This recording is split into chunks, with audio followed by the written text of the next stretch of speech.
గురుగారు అయితే ఇప్పుడు ఈ మధ్యన ఎక్కువగా ధ్యానం అని, యోగా అని, వేదపఠనం అని రకరకాల దారులు అనుసరిస్తున్నారు గదా!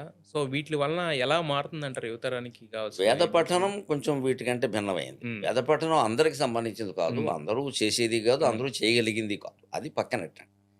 దానికి కొంత దాని ఆసక్తి ఉండాలి. ఆ శక్తి కూడా ఉండాలి. అది హ్మ్. సరే వారు మహానుభావులు. హ్మ్. ధ్యానం, యోగం అనే విషయంలో అందరికి అవసరమే. హ్మ్. చాలా ఉపయోగపడుతుంది. అయితే ఏది ధ్యానం? ఏది యోగం? హ్మ్. భగవద్గీతలో 18 యోగాలున్నాయి. హ్మ్. కర్మయోగం, జ్ఞానయోగం, సాంఖ్య యోగం, విశ్వరూప సందర్శనం అన్నిటిని యోగం, యోగం, యోగం, యోగం. యోగం అనే మాటకి శబ్దార్థం, లక్ష్యార్థం కూడా ఒకటే. నిన్ను భగవంతుడితో కలిపేది యోగం.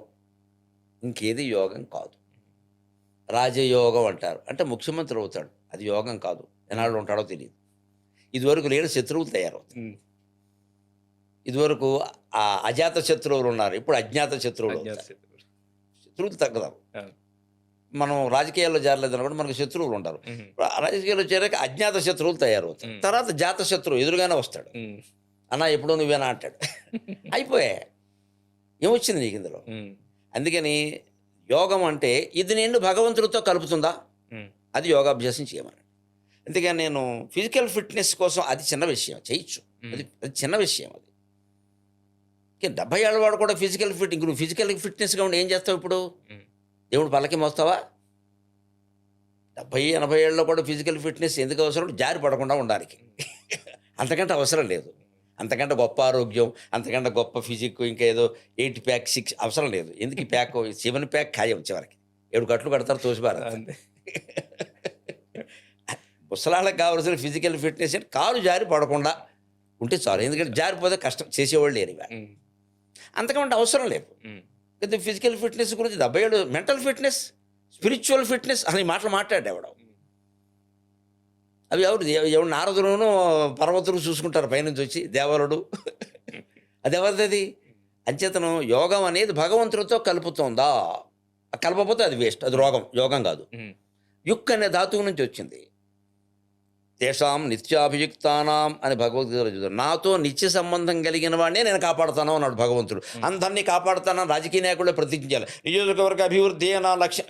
ఇవన్నీ ఈ మాటలు ఎంత జరుగుతున్నాయో అందరికీ తెలుసు. అది. అది భగవంతుడు అలాంటి పనికిమాలిన వాగ్దానాలు చేయడు. ఎప్పుడు చేయరు. స్పష్టంగా కుంతీదేవి దగ్గర శ్రీకృష్ణుడు, "నీ కొడుకుల్లో ఎవరు చనిపోయినా నా గుండెల మీద పెట్టుకొని దహనం చేస్తా అత్త, ప్రశాంతంగా ఉండు" అన్నాడు. హ్మ్. అంత ప్రయత్నం చేశాడా లేదా? చేశారు. భగవంతుడు వాగ్దానం అంటే అలా ఉంటుంది. నమే భక్తః ప్రణశ్యతి. నా భక్తుడు నశించడానికి వెళ్ళేది. ఆ భక్తుడంటే ఎవరు? గుడి చుట్టూ తిరిగేవాడు కాదు ఇక్కడ. హ్మ్. తిరుగు. హ్మ్. ఎందుకు తిరుగుతున్నావు? హ్మ్. నిన్ను భగవంతుడితో కలుపుతోందా? కలుపుతుందో ఎలా తెలుస్తుందా? గుడి చుట్టూ తిరగడంలో ఆనందం పొందాలి. తిరగడం. వచ్చాక ఏమిటో ఇన్ని తిరిగాం కానీ ఇంట్లో జరిగేవి జరుగుతూనే ఉన్నాయి. అంటే ఇవి జరగకుండా ఉండడం కోసం తిరుగుతున్నావు అనమాట. తిరుగుతున్నాం. ఏదో ఆశించి తిరుగుతున్నావు నువ్వు. ఆ! ఈ ఆశించడం మానేయడమే కదా తిరగడం అంటే. అదే. భగవంతుడి చుట్టూ తిరుగుతున్నాం ఇంక అంతకంటే ఏమిటండి? దానికి 3 సార్లు చాలు, పోనీ 10 సార్లు. హ్మ్. 100 సార్లు, 1000 సార్లు ఓవరాక్షన్ అంటారు దాన్ని. 108 సార్లు. 108 ఏమిటి ఈ లెక్కలేమిటి? ఈ భగవంతుడు కూడా విసుగు మన మొహం చూసి. కొత్త వాళ్ళని రమ్మనరా వాడి మొహం చూస్తానంటాడు. ఎందుకిది? ఈ మూఢభక్తిలోకి వెళ్ళిపోకూడదు. అది. ఇది నన్ను భగవంతుడికి చేరుస్తోందా? హ్మ్. భగవంతుడి మీద మనస్సు లగ్నం అవుతోందా తిరుగుతుంటే, ఆ లగ్నం అయినంత సేపు తిరుగు లేకపోతే ఇంటికొచ్చేయి. హ్మ్. ఈ యోగం అది. హ్మ్. ధ్యానం ఏంటంటే, ఏమీ ఆలోచించకుండా ఉండడం ధ్యానం. ధ్యానం. ఏదో ఒకటి ఆలోచించడం కాదు. హ్మ్. అయితే అది మొదలవ్వడంలో సాకార ధ్యానం ఇవి కొన్ని రకాలున్నాయి ఇందులో. ఏకాగ్రంగా ఏదో ఒక నామం, ఒక రూపం దాని మీద దృష్టి పెట్టి, హ్మ్. తర్వాత అది నిరాకారంలోకి వెళ్ళిపోవాలి. ఆ ధ్యానం. అది ఏకాగ్రతలోంచి నిరగ్రతలోకి వెళ్ళిపోవాలి. ఇంక దేని మీద ఉండదు దృష్టి.